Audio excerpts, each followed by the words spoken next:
show me how to choose what's right when my feelings just aren't on my side. I know that you help me every time. You are the goodness that lights up my life. I will remember that your way is better. You are the one that still shows me what's right. I will remember that your way is better. La la la la la la. You show me what's right and which way to go. La la la la la la. You show me what's right and which way to go. Help me to believe you are everything I'll ever need. Thank you for your love that makes me free to follow all the plans you have for me. You are the goodness that lights up my life. I will remember that your way is better. You are the one that still shows me what's right. I will remember that your way is better. La la la la la la.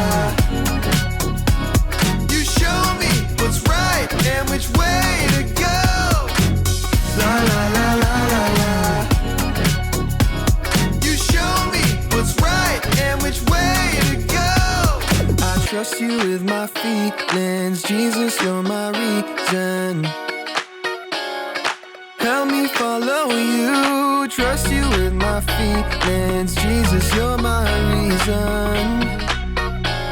God, help me follow you. You are the goodness that lights up my life. I will remember that your way is better. You are the one that still shows me what's right. I will remember that your way is better. La la la la la la.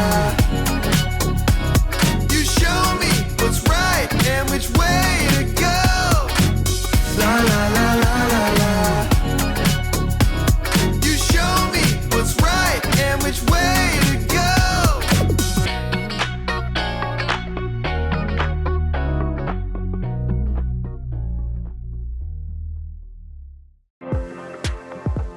Welcome to Story Lab. This week, we're talking about a guy who had the perfect chance to give a mean guy some serious payback.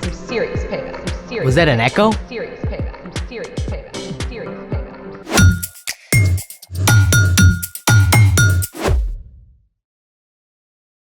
Hey, I'm Skylar. And I'm Sanjay. This month, we're talking about how we can trust God to help us do what's best. Whoa! What you got there? My uncle just visited this incredible cave. It's crazy, just look. Mammoth Cave in Kentucky. It's the longest cave system in the world, with more than 400 miles of passage. That's farther than driving all the way from Mammoth Cave to Atlanta, Georgia. And then I clicked on this link here. This is Sundown Cave in Vietnam. It's the largest cave in the world. It's so big that trees grow inside parts of it. Cave trees. Plus, the Waitomo glowworm caves in New Zealand. So those lights are Glowworms. Thousands of bright blue glowworms. pretty impressive. But you should know that I, too, know a little something about caves. Really? Care to test it? Let's play it! Welcome to You Don't Know a Cave from a Hole in the Ground. Long name for a game show, Kind of aggressive too. right? First question is to Skylar. What do you call the activity of exploring a cave? Easy. Spelunking. That is correct. Next question, Sanjay. Are these formations stalactites or stalagmites? Well, a stalagmite has a G in it, which reminds us that it grows up from the ground. But a stalactite has a C in it, as in ceiling. That's where they hang from, so stalactite? That is also correct. Now, it's time for the lighting round. Don't you mean lightning round? Oh, I get it. Lighting round. Okay, here we go. Skylar, This flying mammal can often be found sleeping in caves. Bats. Correct! Sanjay, what type of rock is often found in caves and can be shaped by water over time? Granite. Oh, that's wrong. It's limestone. Back to Skylar. This category of cave-dwelling animal has no eyesight or skin coloring. Spiders? Oh, it's wrong. The answer is troglobites. Okay, Sanjay, the 3 deepest caves are in Georgia, the country, or is it Georgia, the state? Georgia, the country. That's correct! And now, for the tiebreaker! A piece of feldspar has been acted upon by hydrothermal alteration and low-pressure metamorphism. What is the pH level of the resulting kaolinite, and why? That's impossible to answer. Totally. First of all, we would need to know the hydrolysis reaction of the potassium leaching from feldspar's silicate framework, not to mention the status of the aluminum octahedral sheets interleaved with silicon tetrahedral sheets toward forming that phyllosilicate clay. Well done! Good game. And now it's time for The story before the story. Today, we're in the book of 1 Samuel, where we read about a man named Saul, who was the first king of Israel. But Saul didn't follow God. So, God told the prophet Samuel to anoint David as the next king. When David killed the giant Goliath, Saul welcomed David to the palace to serve him. But as David gained success and popularity, Saul became jealous and tried to kill him. David escaped into the wilderness with a band of outcasts. David lived on the run from Saul for nearly 10 years. Which is where our story starts. Take it away. Hey everyone, I'm Erica. Even though David had done nothing wrong, Saul refused to give up pursuing him. When Saul heard that David was in the desert of En-Gedi, Saul took 3,000 of his best soldiers and led them on the chase.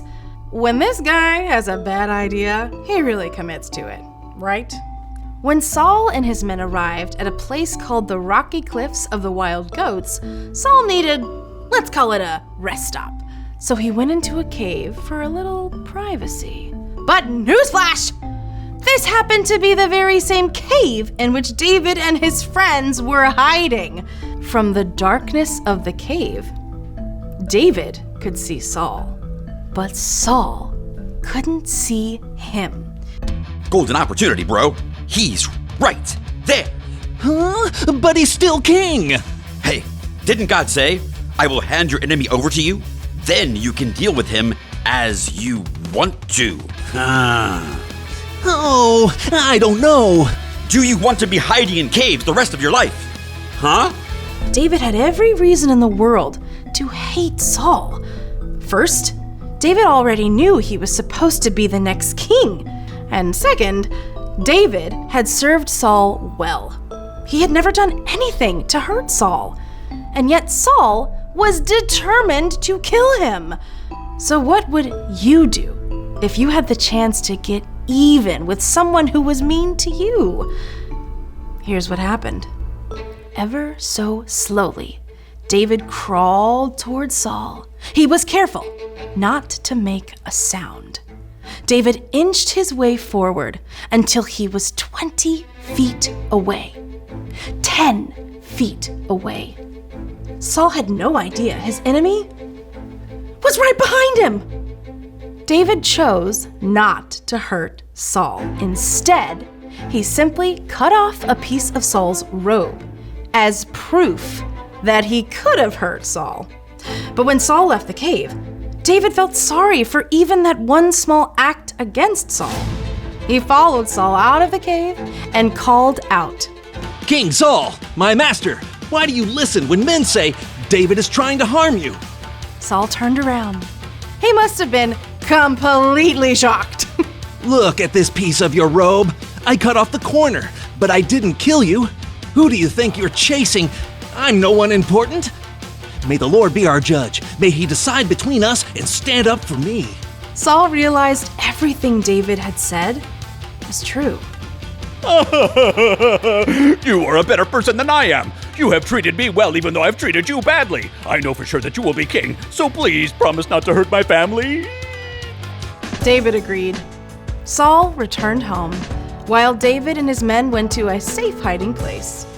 Even though Saul was still his enemy, David had peace, knowing he had chosen to stop and trust God, instead of taking payback into his own hands.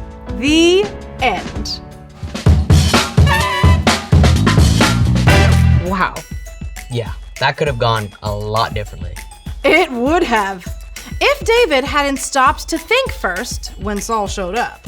So, what's our part in the story?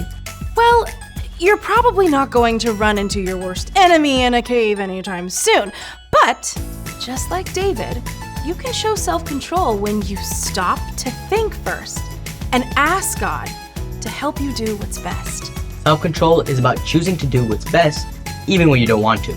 Like, if someone's being mean to you at school, instead of being mean back, stop, take a deep breath, and you can silently ask God to help you in that moment. Maybe you tell them to stop, and then maybe you walk away. And if it's something that has happened before, you can find a trusted grown-up and talk to them about it. Good point. We run into these situations every day where it's important to stop and think first before acting. Like when I think about something funny to say when my teacher's talking. You? No. Definitely stop and think about those consequences. It could be your little brother spills milk all over your homework. Or someone cuts in line. Or you go to grab something at the back of the pantry and you end up dropping 20 things in the process and you just want to lose it and you want to start throwing things and yeah! Domino effect. Yes, exactly. All good times to take a deep breath and think before you act. God can give you the power to show self-control when you ask, and you can look at Jesus too. He had all of the power in the world, even though he could have just done it, just like that. You've got it. See y'all next time. Bye. So here's the thing. Think before you act. I think I'm gonna check out some more awesome caves. But first, some cave snacks. Rock candy. I love this stuff. Thanks for joining us in the Story Lab. See you next time. Time to gear up. Let's go. Crystal Caves in Bermuda. Oh, wait, I really like that. That's kind of cool. Do you think there will be bats?